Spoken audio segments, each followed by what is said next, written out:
ओम नमः शिवाय। प्रिय दर्शकों, लगभग 2025 ने भी दस्तक दे ही दिया है, बस आने वाला है।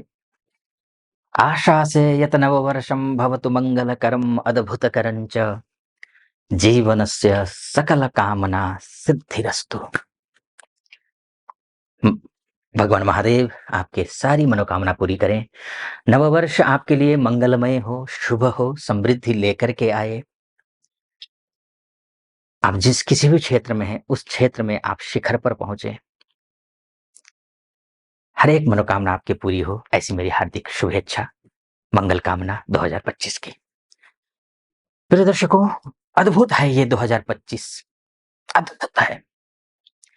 शानदार कहूं या खतरनाक कहूं, चमत्कारिक कहूं या फिर निराशावादी कहूं या आशावादी कहूं, क्या है?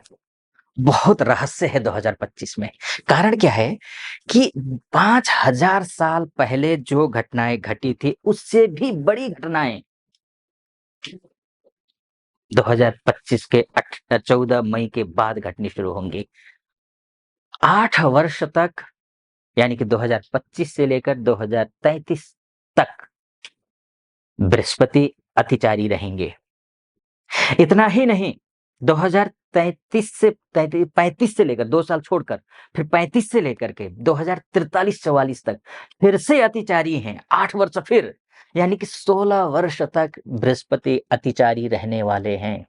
जबकि 5000 साल पहले जब महाभारत काल था, उस दौरान जब बृहस्पति अतिचारी 7 वर्ष के लिए हुए थे, 7 राशियों में 6 वर्ष तक वक्री रहे थे, तो उस स्थिति में महाभारत हुआ था।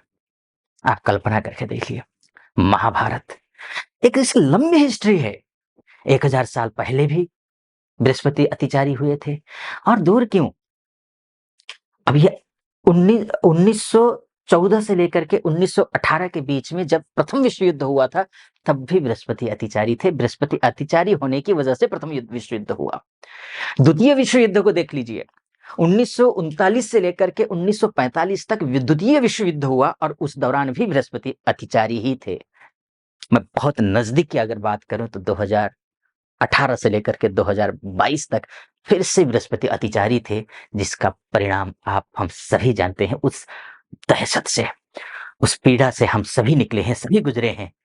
कोरोना की पीड़ा से 2018 से लेकर के बृहस्पति जैसे अतिचारी हुए 22 तक, इस दौरान कोविड की वजह से पूरी दुनिया में अफरा तफरी मच गई थी।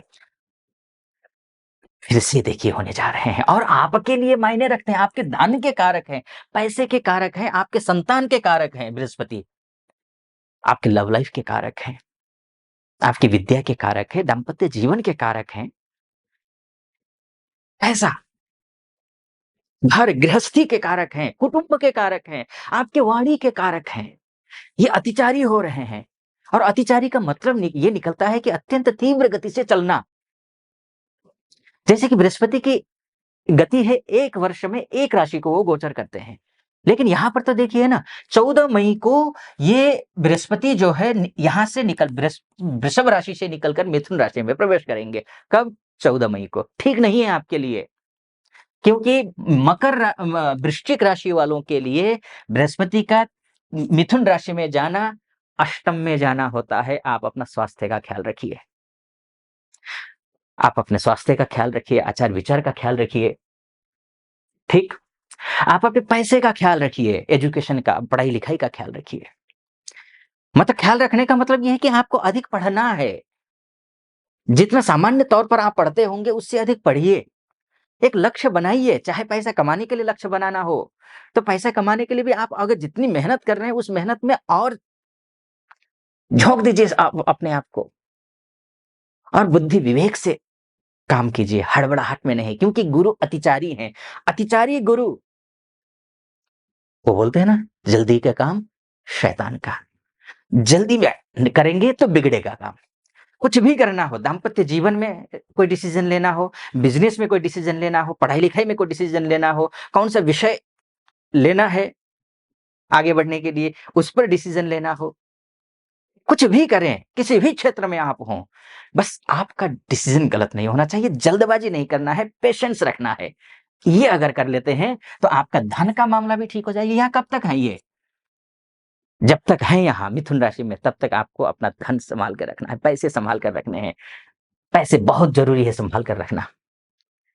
हाँ, विदेश में रहने वाले या रहने वाली अगर कोई है, उनके लिए कुछ हद तक ठीक है, क्योंकि बृहस्पति यहाँ से विदेश हाउस को देखेंगे, तो विदेश में खासकर उन लोगों के लिए बोलूँगा मैं, जो विद्यार्थी हैं, यहाँ से एजुकेशन वीज़ा के तहत गए हैं, पढ़ाई-लिखाई कर रहे हैं, पार्ट टाइम जॉब कर रहे हैं, अगर वो संघर्ष कर रहे हैं, तो आपके लिए अच्छा है ना? उससे पहले भी आऊँगा, ये मंगल जो है ना, ये 21 जनवरी से लेकर के मंगल नीच राशि से निकल जाएँगे, पैसे से संबंधित समस्याएँ दूर होंगी।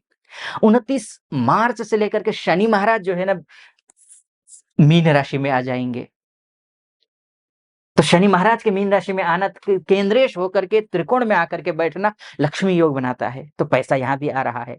पैसे की कोई कमी नहीं है, यूटिलाइज़ कैसे करना है और कितनी मेहनत करनी है, इस पर डिपेंड करता है सब कुछ, पेशेंस पर। आगे बढ़ूँ, उससे पहले एक निवेदन करना चाहूँगा। यहाँ तक पहुँचे हैं आप, अगर आपको ये वीडियो सटीक लग रहा हो, चैनल को सब्सक्राइब कर दीजिएगा। मैं अलग-अलग वीडियो लेकर शनि के माध्यम से क्या कुछ होने वाला है 2025 में, राहु केतु के माध्यम से, गुरु के माध्यम से क्या कुछ होने वाला है, मैं तो यहाँ संक्षिप्त में बोल रहा हूँ। डिटेल में तो मैं जाऊँगा, एक-एक ग्रह को लेकर के आऊँगा और पूरा एक-एक ग्रह को अलग-अलग बनाऊँगा। तो इसलिए नोटिफ़िकेशन आ जाएगा आपका, बड़ा काम का वीडियो होगा आपके लिए।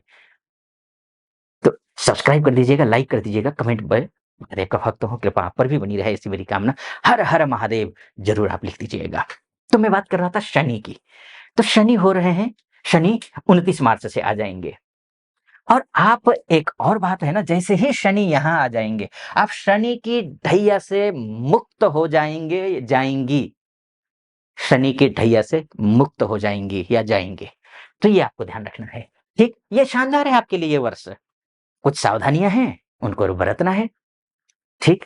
तो ये, तो शनि के माध्यम से, मंगल के माध्यम से, गुरु के माध्यम से मैंने आपको बताने की कोशिश की, राहु केतु के माध्यम से अगर हम बात करते हैं, तो देखिए राहु, अच्छा एक बात और ध्यान रखिए, एक बात और ध्यान रखिए, ये जो शुभ शनि है ना, इस भाव में आएँगे 29 मार्च को, 18 मई तक ये राहु के साथ में ही रहेंगे, यानी कि राहु प्लस शनि दोनों ही साथ रहेंगे। ये ठीक नहीं है। आपकी पर्सनल लाइफ में झगड़े हो सकते हैं, नेगेटिविटी आ सकती है, एजुकेशन में आपके जो है ना प्रॉब्लम आ सकती है, संतान को लेकर के समस्या हो सकती है, संतान कहीं दूर रहती हो आपकी, या फिर कुछ उम्मीदों के साथ कहीं आपने भेजा है, हो सकता है कुछ नेगेटिव समाचार सुनने को मिले। आपको सावधान रहना है। अगर आप माँ बनने वाली हैं, माँ, तो आपको अपने स्वास्थ्य का ध्यान रखना है, ठीक? इन चीज़ों, कब तक? आपको 29 मार्च से लेकर के आपको 18 मई तक, बस इतना ध्यान रखना है, 38-39 दिन, ठीक? ये आपको ध्यान रखना है। लेकिन ये मैंने मोटा-मोटी बताने की तौर पर बताने की कोशिश की है आपको, सभी ग्रहों के हिसाब से तो अभी नहीं बता रहा हूँ मैं, क्योंकि बड़ा लंबा वीडियो हो जाएगा। आप अगर अपनी कुंडली दिखाना चाहते हैं, क्योंकि आपकी कुंडली ही आपका सब कुछ है। ये तो मैंने, ये ग्रह यहाँ गया है तो ये फल ये देगा, इतना मैंने बताया। लेकिन आपकी दशा कौन-सी चल रही है, अंतर्दशा कौन-सी चल रही, ग्रह कैसे हैं, कितने बलवान हैं, कितने डिग्री के हैं, कौन-सा नक्षत्र है, किस नक्षत्र किस चरण का है, पूरा डिटेल में जाकर के तो आपकी कुंडली से ही पता चल पाएगा। आप अगर चाहती हैं या चाहते हैं कि भविष्य कैसा है 2025 या फिर उसके बाद भी, तो डिटेल में चर्चा करना हो, तो नीचे नंबर है, उस नंबर पे कॉल कीजिए, मेरी टीम से बात कीजिए, टीम से बात करके मुझसे कुंडली दिखाने के लिए अपॉइंटमेंट ले लीजिए। निर्धारित तिथि पर आपकी कुंडली पर चर्चा करेंगे। सटीक लगा हो तो चैनल को सब्सक्राइब कर दीजिएगा, वीडियो को लाइक और कमेंट बॉक्स में जाकर के महादेव का भक्त होने के नाते हर हर महादेव जरूर लिखिएगा। अनुमति चाहूंगा। ओम नमः शिवाय।